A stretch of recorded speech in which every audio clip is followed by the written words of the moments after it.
Mesdames, Messieurs, le capitaine n'est plus et nous sommes bouleversés. Il s'est éteint jeudi, pourtant il avait lutté contre la maladie avec une volonté et un courage qui forcent l'admiration. Avec lui disparaît un bagnoulin de Socarel, symbole même de ces pêcheurs vignerons qui ont fait la notoriété de notre cité. Francis était un homme jovial, calme, serviable, généreux, apprécié de tous, un ami sincère qui cachait derrière sa grosse voix une réelle sensibilité. Né à Banyuls le 8 mai 1938, il fréquente l'école communale. Et voilà que remontent en nos mémoires 1000 souvenirs de ce temps-là. Francis était un bon élève. Ce que peu de personnes savent, c'est qu'en juin 1949, il a fait partie des 6 garçons de Banyuls reçus au difficile concours d'entrée en 6e. À 15 ans et demi, il effectue un court stage au laboratoire à Lago. Et voilà que se réveille en lui cette authentique passion pour la mer, passion héritée de son père et de son grand-père. Avec son père, sur un lamparo baptisé l'Archimède, il pratique la pêche à la sardine, à l'anchois. En 1958, il est incorporé dans la marine au Maroc, plus précisément à Casablanca. Ce 9 décembre 2015, il a reçu sa carte d'ancien combattant. Les drapeaux sont ici, témoignage de respect et de reconnaissance. À son retour du régiment, il recommence la pêche avec son père, mais là, c'est lui qui tient la barre. Francis a passé plusieurs permis bateaux, d'où son surnom de capitaine, car quelle que soit l'embarcation sur laquelle il naviguait, c'était lui le maître à bord. Lorsque son frère Jean-Pierre a été majeur, avec leur père, ils ont acquis un petit chalutier, la Belle Maria, et voilà les 3 inséparables sillonnant la Méditerranée jusqu'à 6 ou 7 milles au large. En ce temps-là, merlans et pageots étaient plus abondants que de nos jours.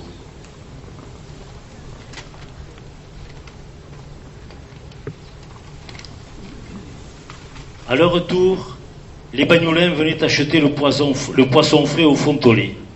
Une partie était parfois vendue à des poissonniers de Paul-Vendre, mais souvent aussi, une autre partie était remise à Sœur Sylvie. À la fin des années 60, les pêches étaient moins fructueuses. Les costes ont abandonné la pêche au chalut et les voilà partis dans l'activité des promenades en mer. À la barre du bateau Ville d'Argelès, Francis effectuait des sorties le long de la côte rocheuse, expliquant aux plaisanciers les spécificités de chaque crique, de chaque cap, de chaque îlot. C'était son domaine, et il le dominait. Puis il a piloté la Belle Poule, ancrée à Paul-Vendre, toujours pour des promenades. Après 20 ans de cette activité, Francis a pris une retraite bien méritée. Mais il aimait tellement la mer, de cet amour indéfectible dont on ne peut se séparer. Il reprend donc du service à Paul-Vendre sur un lamparo moderne, la Sainte-Bernadette, avec M. Catania. Il sortait de jour et de nuit, pêchant l'anchois, la sardine, le thon, l'espadon. Mais savez-vous aussi que M. Coste a été le premier prud'homme de la prud'homie de Banyuls pendant 15 ans, membre fondateur de la réserve marine, et il était le président actuel de l'association des amis de la mer et des eaux. Il savait remailler et même fabriquer des filets. Oui, Francis était un grand connaisseur des choses de la mer. Il interprétait les nuages ou les vents, annonciateurs de tempêtes ou de beau temps. Chaque soir, avant de se coucher, il allait la voir. Hors saison, inséparables, les 3 Costes, père et fils, allaient à la vigne. Francis, tu aimais ton village, ses paysages, ses personnages, ses rivages, son langage, que tu pratiquais au quotidien. Qu'il nous soit permis d'évoquer aussi le brillant parcours sportif de Francis. Il fit ses premières armes au football, mais très tôt, il s'orienta vers le ballon ovale. À 18 ans, il intègre les juniors de la Côte. À son retour du régiment, il réendosse le maillot vert et blanc et sur les terrains de France, au plus haut niveau national du rugby des années 60 à 65, il a porté bien haut les couleurs de la Côte Vermeille, côtoyant ou affrontant les plus grands noms du rugby français. Pilier solide et valeureux, respecté de tous, il fut surnommé le Redoutable. En 1966, année de son mariage avec Suzanne, il termine sa saison au BAO. M. Coste était un homme bon, pondéré, rassurant, un personnage marquant de notre village, un vrai monsieur, droit et honnête, apprécié de tous. Il savait écouter. C'était un sage, respectueux des anciens. Les après-midi, lorsqu'il était assis près de la plage, le regard tourné vers l'horizon, jeunes et moins jeunes venaient le saluer. Il va laisser un grand vide autour de lui. D'abord, au sein de sa famille. Oui, il avait un sens aigu de la famille. Son épouse, ses filles Hélène et Anne, ses petits-enfants, son gendre, son frère et sa famille, étaient tout pour lui, et il le lui rendait bien. Il avait encore tant de choses à raconter et à apprendre à Maëva et Guilhem, mais le destin l'a ravi à l'affection de tous les siens. À tous ceux que ce deuil afflige, nous disons que nous comprenons leur peine et leur désarroi. Puisse notre présence très nombreuse leur apporter un peu de réconfort. Francis, déjà le front de mer est triste sans toi. Nous ne pourrons plus en ta compagnie évoquer le Vagnouz d'autrefois, nous projeter sur le futur du vignoble ou de la pêche, analyser les déboires de l'USAP ou revenir sur les exploits sportifs de la côte. Plusieurs de tes coéquipiers sont ici présents. Tu nous impressionnais par la précision de ta mémoire. Nous ne pourrons plus partager ta bonne humeur. Nous ne te verrons plus bricolant dans ton garage. Mais nous parlerons souvent de ces instants. Ce sera une façon de prolonger ton histoire. Une page se tourne.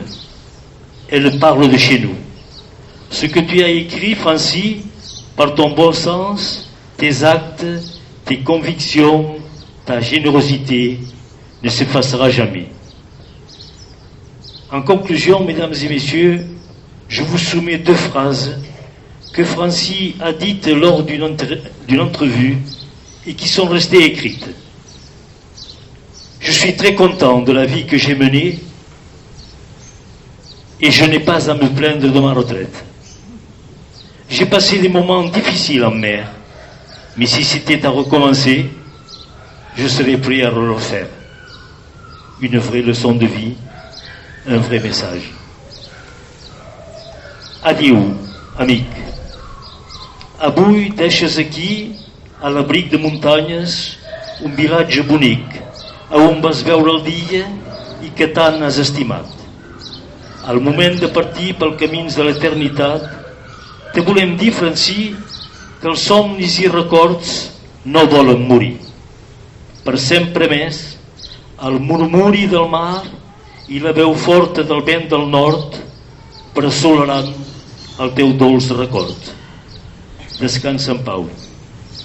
Les souvenirs et les rêves ne veulent pas mourir, Francis. Pour toujours, le murmure de la mer et la voix forte du vent du nord vont bercer ton doux souvenir. Repose en paix.